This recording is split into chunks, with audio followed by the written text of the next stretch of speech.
This is Justin from Justice League Swag, and I'm going to be doing a deck profile on my Thunder Knights deck. Alright, so starting off, my buddy is Drago Archer, because this is the one card in the deck I always want to play. And I want to play him repeatedly every time you play him. If you have a Thunder Knight, a card with Thunder Knights in its name, draw a card. Which is really good. So it helps you get through your deck faster, get to shields, and get to other monsters. So I'm going to start off with my size 0 lineup.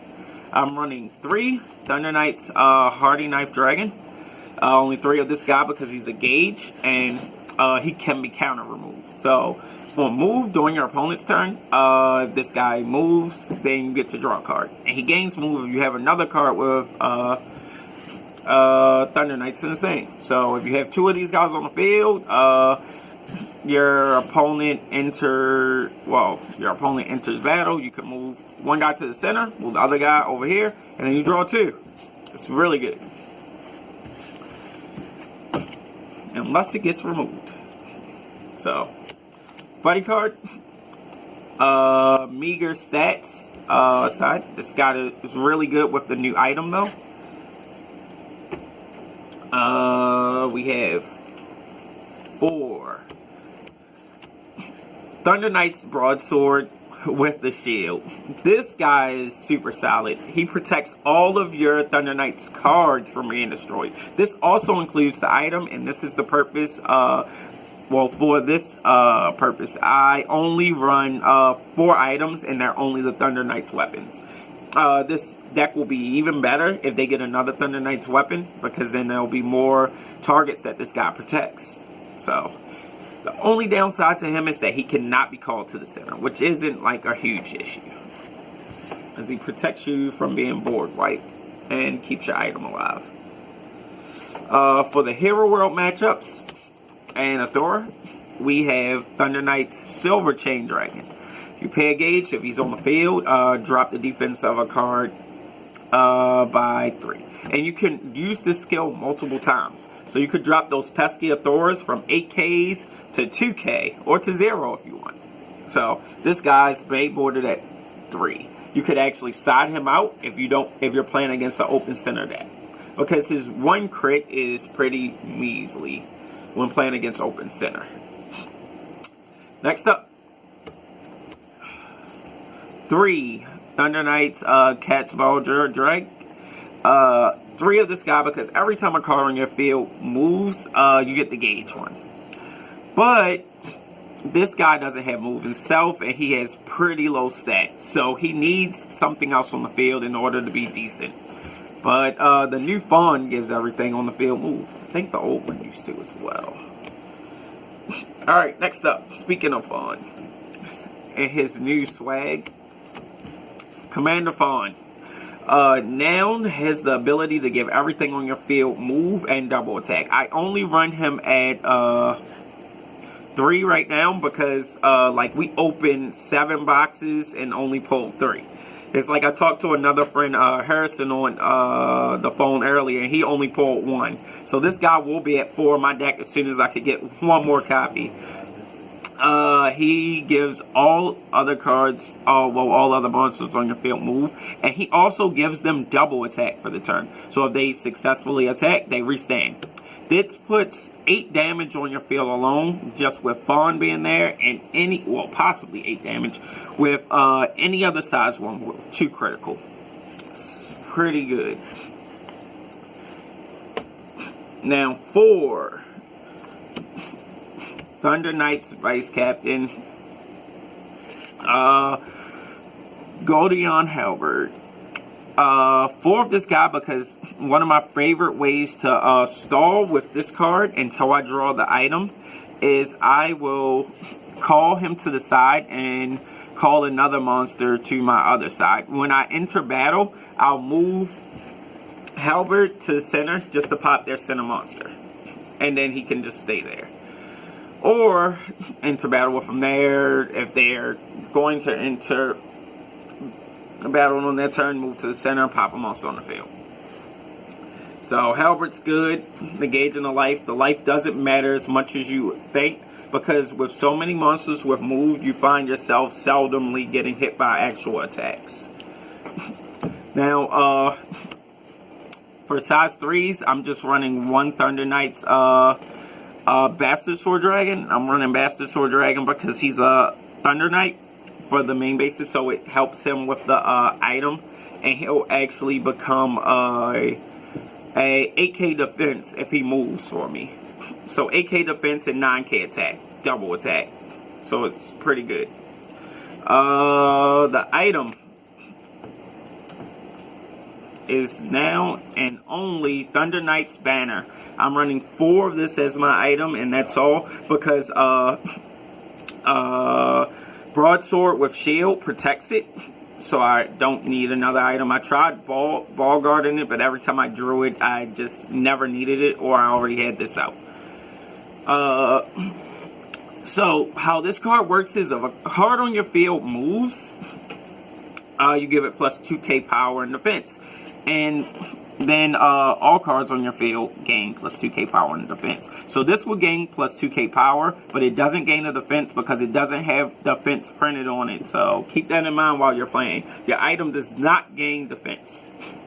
But a really cool thing that you could do with this card that I love to do is if you have Fawn on the field after attacking and say Broadsword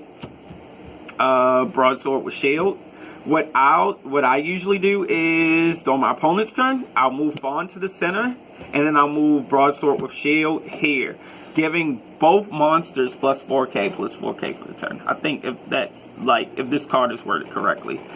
When because it says when a monster on your field moves, cards on your field gain, all cards gain plus 2k. So that will proc twice because a card moved and a card moved, so plus 2 here, then another plus 2 here, plus 2k here, giving him a whopping 10k defense during your opponent's attack phase. That has stolen so many games from me, especially with my protection card not being able to be hit.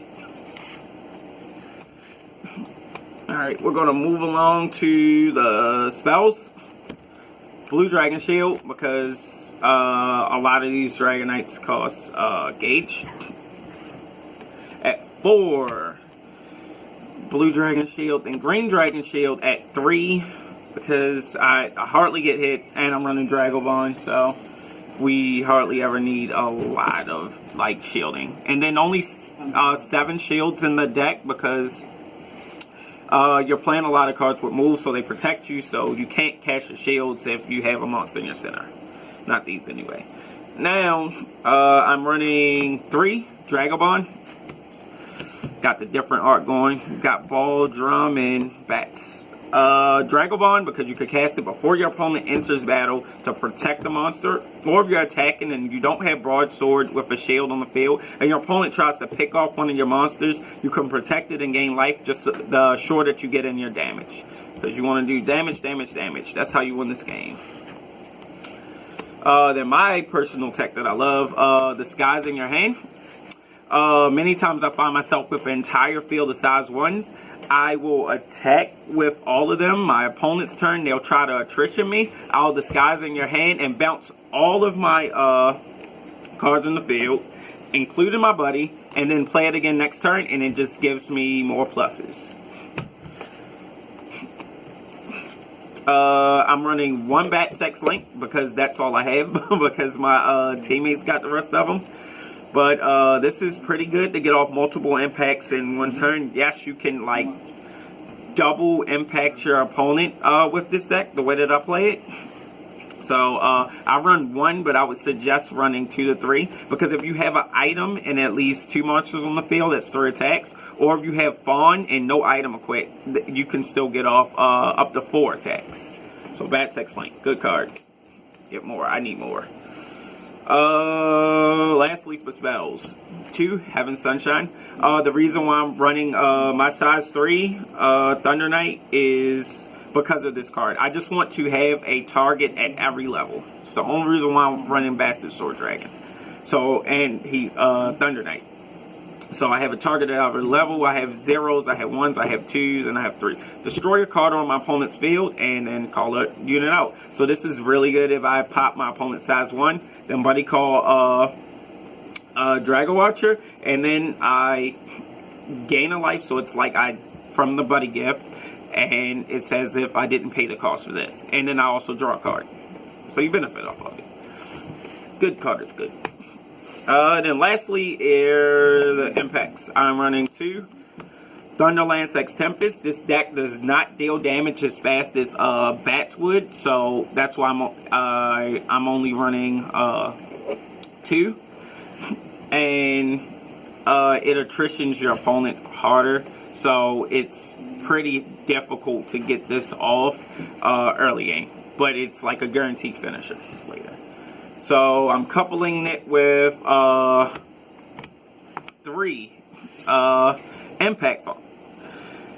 And he's really good because, as I said before, you have to go full field, size 1s or 3s or whatever. This part of his cost is you could bounce all monsters on your field back to your hand and then get an attack with him. If he survives all monsters on your field, including him, gain an additional crit. So after Bats X Link, and with this guy just being 2 gauge, if you have 5 gauge, you can almost steal a game from your opponent by hitting them with 3, bouncing everything.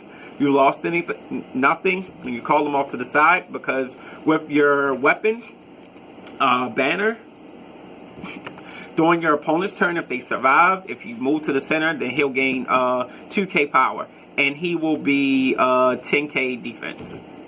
Or if you leave a size 1 on the field, he'll can gain 12k defense, and they more than likely have to link attack.